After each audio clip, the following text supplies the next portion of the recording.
Okay, yes, that issue. I've been in touch with the district collector on that issue.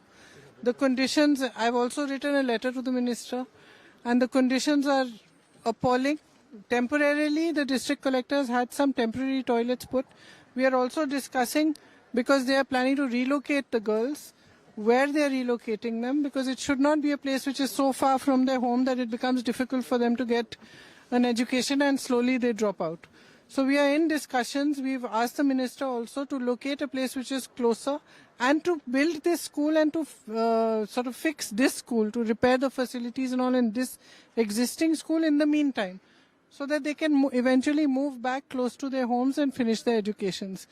I have written to the minister and also spoken to the district collector and requested her that the most important thing is that they continue with their education and that they do so in a safe and secure and clean and hygienic environment. So I think everybody is